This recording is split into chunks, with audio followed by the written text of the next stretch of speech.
Samagavaram Sama Sambuddho Samagato Yena Bhagavata Dhammo Supatipano Yasa Bhagavato Sawete Sambhu Dhammayam Bhagavantam Sadhamam Sasana Ime Sadari Yatahara Arupite Abhikuchayama Sadhuno Bhante Bhagava Sujira Marini Bhutopi Pajima Janatanu Gamba Manasa Ime Sakare Dugata Panaka Prabhude Patikanatu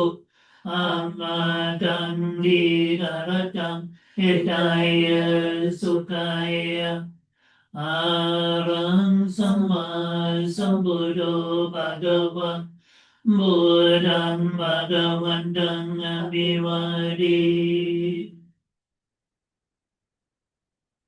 Swagato Bhagavata Namo Dhammam Namasami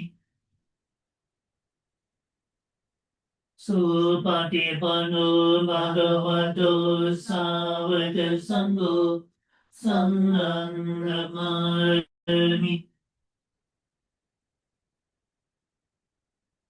Mayam Buddhasa Bhagavato Bhagavatanama Tarangaro Masi Namo Tassa Bhagavato Arahato Samma Sambuddhassa Namo Tassa Bhagavato Arahato Samma Sambuddhassa Namo Tassa Bhagavato Arahato Samma Sambuddhassa.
So, very good, very nice to see you all again.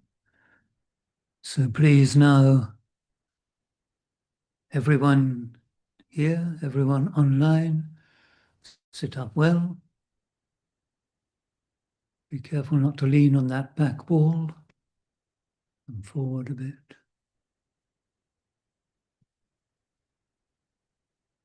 Sit up well.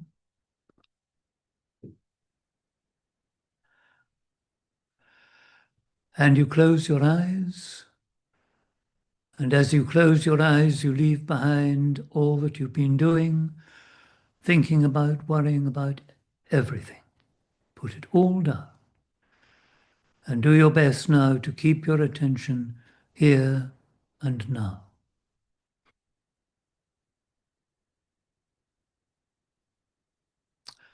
And cameras on, please.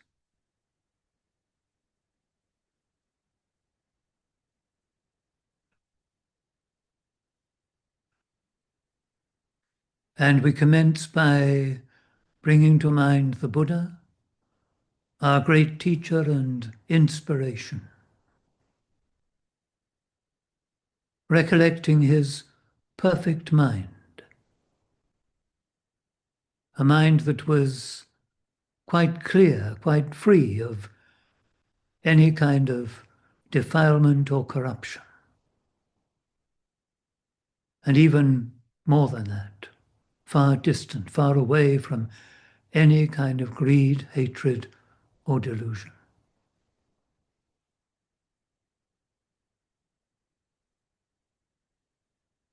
His was a mind, too, of infinite compassion.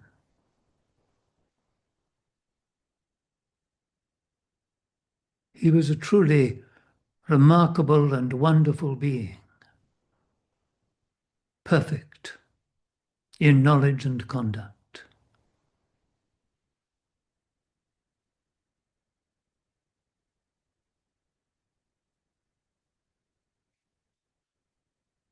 Now, when you think of the Buddha, or you are reminded of him in any way,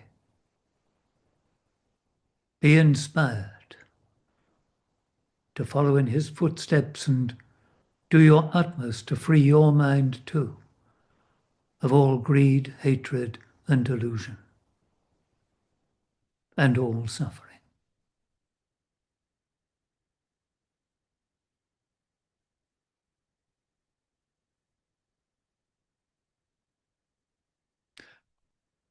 And approach this with a mind of loving kindness for yourself.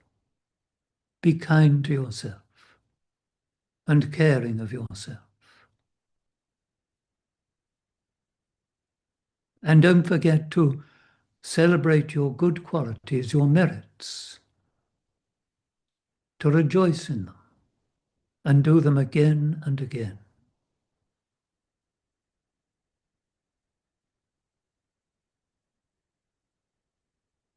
And be accepting of yourself and of things as they are.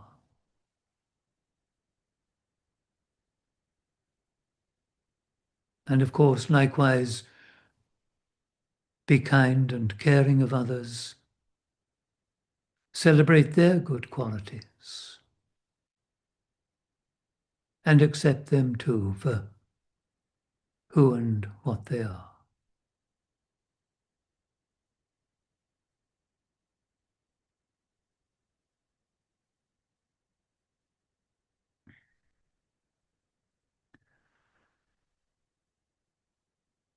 Now take a moment to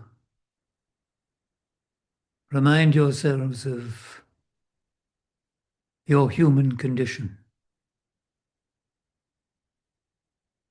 That as you live this life, clearly time is passing, and as time passes, inevitably we all get older. It's a one-way street. There's no turning the clock back. And at any time during our lives, we can become unwell, meet with an accident, something can go wrong within us, some part of our body we've probably never even heard of. We live a very precarious existence.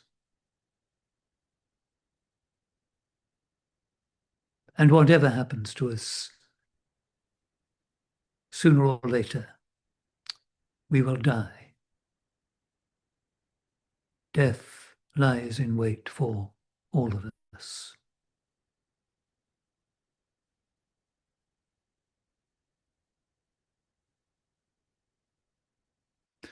These three, aging, sickness, and death, are referred to in Buddhism as the divine messengers.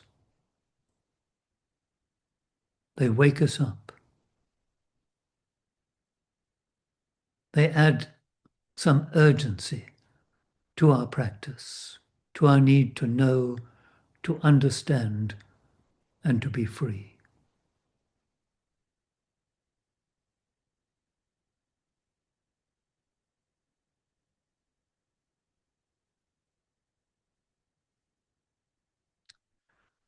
Now make sure you're still sitting up well.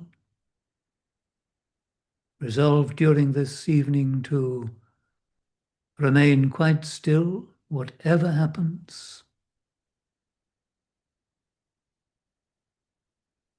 and now gather and concentrate your mind and direct your attention to your body, your physical presence.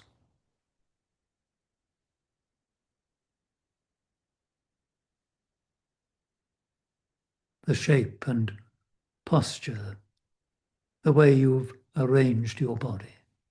Be mindful of that.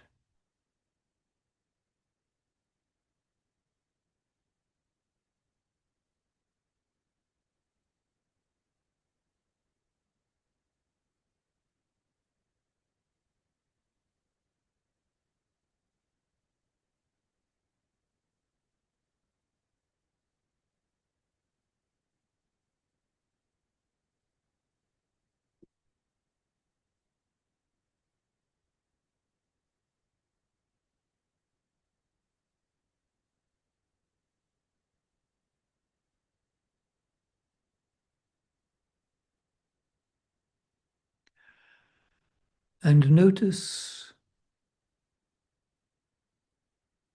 your breathing. Notice that however still you are sitting, there's that slight movement, that slight sensation as you breathe in and breathe out.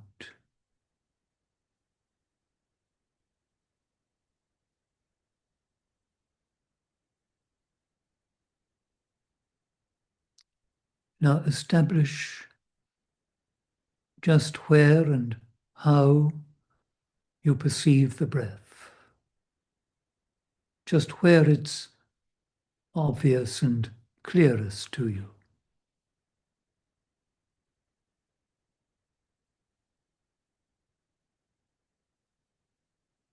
And keep your mind just there.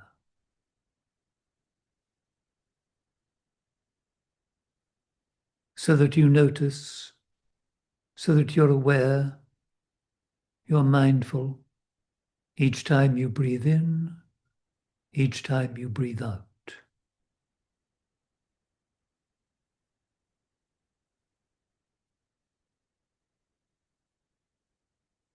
And just watch your breath. Just be mindful and aware of your breathing. And be still.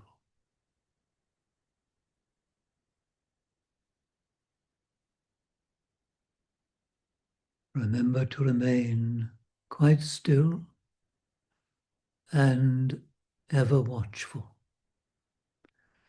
so that if your mind tries to escape and go off in search of thoughts and feelings, you can restrain it. Or if you discover it has already escaped and you're dreaming, thinking, or even listening to something, then as soon as you notice, as soon as you're aware, establish mindfulness. Attend. Know what's going on. And let it go. And find the breath again. And re-establish your concentration on each in-breath, each out-breath.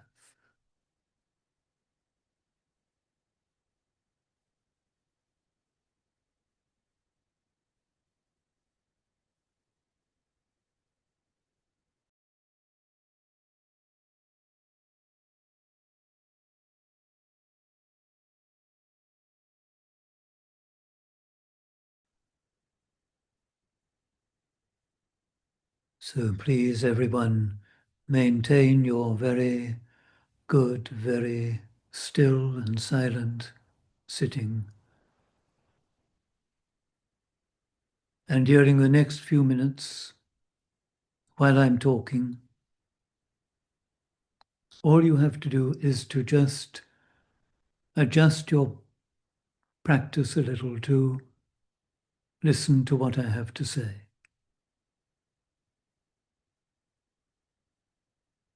So keep still, concentrated, and practice just listening.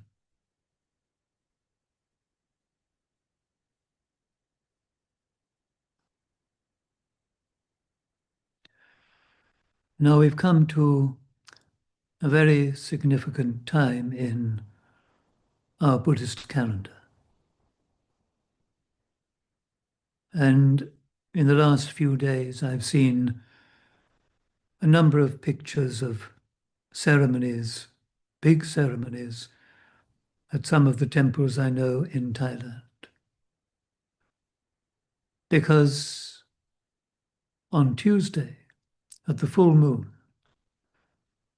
we completed this year's Wasa. And the Wasa is the so-called rains retreat that it's incumbent on all bhikkhus to practice every year. We have to keep a 3-month vow of stability to one place. And this was because at the time of the Buddha, while monks were wandering, inevitably the rice fields were damaged and the farmers complained. And so the Buddha instituted the Vasa, the rains retreat, which is how Buddhist monasticism began to be established. Nowadays, of course, we're not so concerned about the weather as then, but still it's become a time of stability for monasteries, for Buddhist monasteries.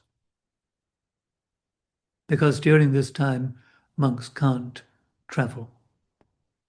And so the population within the various temples remains constant. And thus it's a time for some instruction and a bit more practice. So that was Tuesday. This weekend here, we will celebrate the end of the Vasa. And it has a slightly greater significance for us this time because it's the 40th anniversary of the founding of this temple. 40 years ago, at the end of the Vasa, I came here. I came to stay here. And to be honest, I didn't think I would be here that long. I thought maybe a few years. But I rather favoured the idea of being fairly mobile and not staying anywhere too long. That's, after all, the tradition of the forest monks. But you can see what's happened. 40 years later, I'm still here. So this Sunday will be quite a big day for us. Now, all these celebrations, all our Buddhist celebrations, are composed of 3 elements, 3 parts. And they're known as dana, sila, pavana. And dana, many of you will recognize this word. It means giving. It's the practice of generosity. And sila, well, it's usually translated as morality or virtue. And for some reason, I don't like either of those terms that much. Morality always seems a bit repressive, and virtue a bit too nice. But sila, really and truly, in the Buddhist context, is a time of, well, it feels to me creative. It's refreshing. And bhavana, I've always loved this word. And so 20 years ago, when I was made a Chalkun and given the title, the name Bhavanavite, I was really pleased with this. Bhavana is a wonderful word. And it means something like cultivation. So these three elements are supposed to be present in a Buddhist celebration. And you will discover that Buddhist celebrations here and in many, many places and many parts of the world will combine people bringing things, offering, bringing food to offer and to share, practicing generosity. And during the ceremony, well, indeed, at the beginning, they will reaffirm their commitment with the refuges and by taking again the precepts, at the very least, the 5 precepts, and in many places it will be the 8. And then bhavana, practicing meditation, and most certainly listening to the teachings of the Buddha. Ajahn Chah once said that it's very easy to establish a Buddhist temple, a Buddhist monastery. And he was quite right about that. It's not difficult at all because in the beginning, when people want to do it, there is a great deal of enthusiasm. People want to help. But then he said, it's very difficult to keep it going. And that's absolutely true. Because as time passes, people's enthusiasm for the work, for maintaining the place, caring for it, and so on, begins to drop off.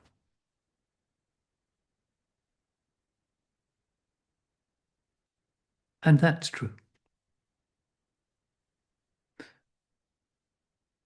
And that's where the difficulty can lie. Because we depend on support. We're not a business. We do our best to make the teachings of the Buddha available. This place is a kind of outpost. It's not very big. There's never many monks here. But consistently over a long time, we've done our best to make the teaching and practice of Buddhism available. And we've been very fortunate in the support we've had to enable us to keep going. The Buddha said that the deal is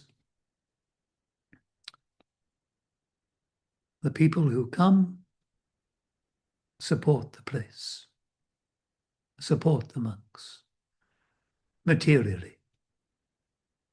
But the monks, we should support the people who come spiritually. So this we endeavor to do.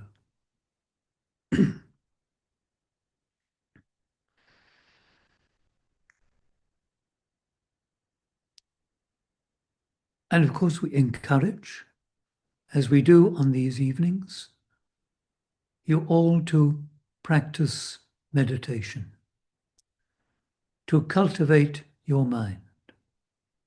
Bhavana means something like cultivation. And it does mean a bit more than just practicing meditation. It means cultivating the sila, the precepts. It means doing your best to lead a good life, to benefit people around you. It means watching yourself. It means paying attention to your mind, caring for your mind, guarding your mind. This is very important. It's easily overlooked because, of course, we all would like things to be pleasant and pleasurable. And we can't help seeking out pleasant experiences. We want to enjoy ourselves. We want to take pleasure in various things that might come our way. And unfortunately, that desire for pleasure can easily lead us astray. We have to be careful.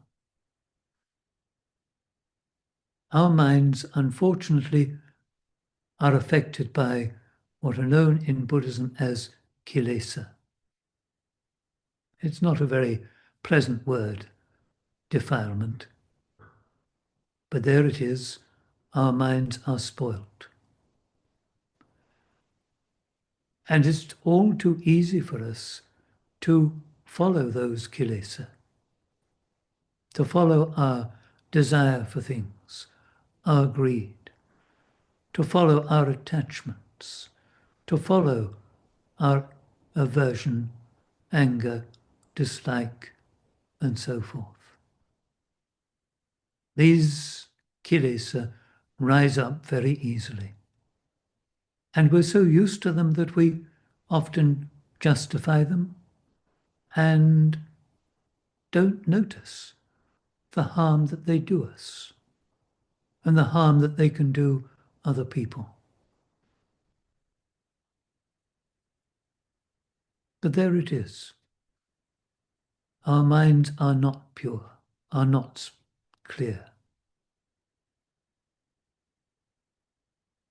If we can be more careful and mindful and watchful of ourselves, we notice what's going on. We can pay attention to how our minds are functioning. And we can certainly become more and more aware of our intentions, of what we're really after, what we're really wanting to do and trying to do. And we might find it rather shocking sometimes.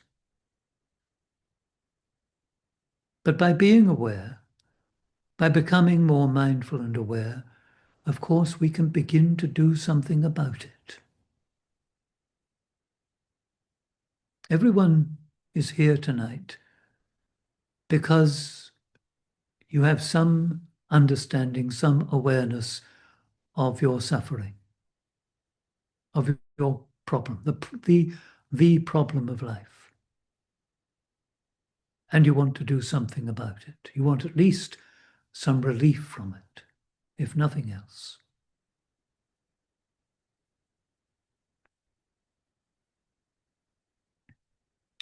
When we acknowledge we have a problem, we can begin to solve it. To solve it, to solve this problem, we have to exert ourselves. We have to make an effort. And the first thing we have to make an effort with is to guard ourselves, to guard our minds, to be aware of what our minds are capable of. This is bhavana. It becomes a hugely creative exercise. You are, in a sense, recreating yourself, changing your mind, changing the way that you do things, improving things, making them better, changing your world into a far better, happier, and more peaceful place. People always go on about peace, and rightly so. Where there is peace, there is happiness. But peace comes from the minds of each of us. When you are developing your mind, quelling these kilesa, creating a peaceful mind, you're creating a peaceful world. And so bhavana is a hugely creative exercise, a creative force. It takes up all of your being. It's the great work of art. And I encourage you to enjoy it, to develop it and take joy in what you're cultivating, developing.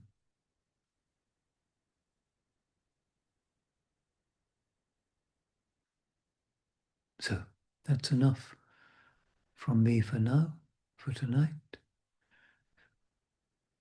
If you can come and join us on Sunday, I'd be very happy to see you. But please, whatever you do, cultivate your mind. Cultivate a peaceful world. Now we'll just sit for a moment or two, bring loving kindness into your mind.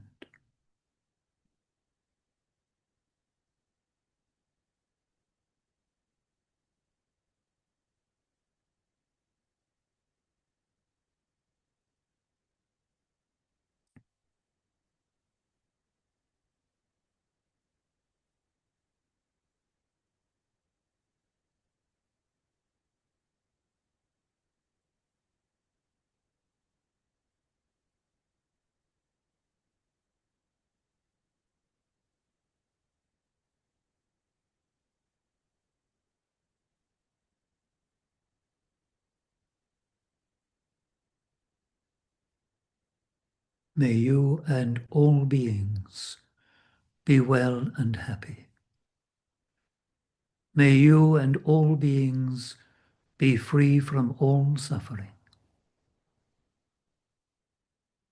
May you and all beings cultivate for yourselves the secure peace of Nibbana.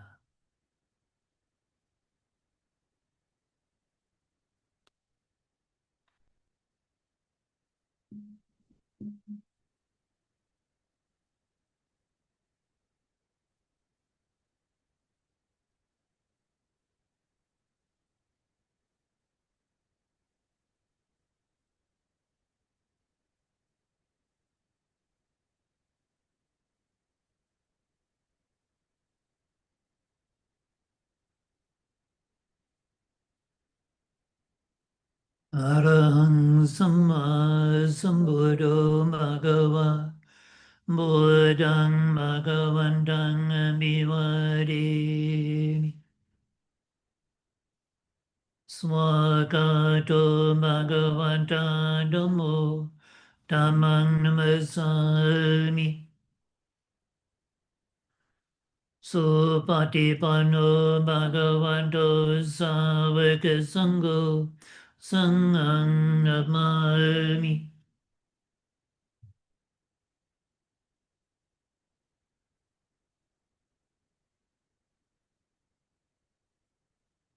Thank you all very much for coming. Hope to see you again soon and hopefully on Sunday. Good night.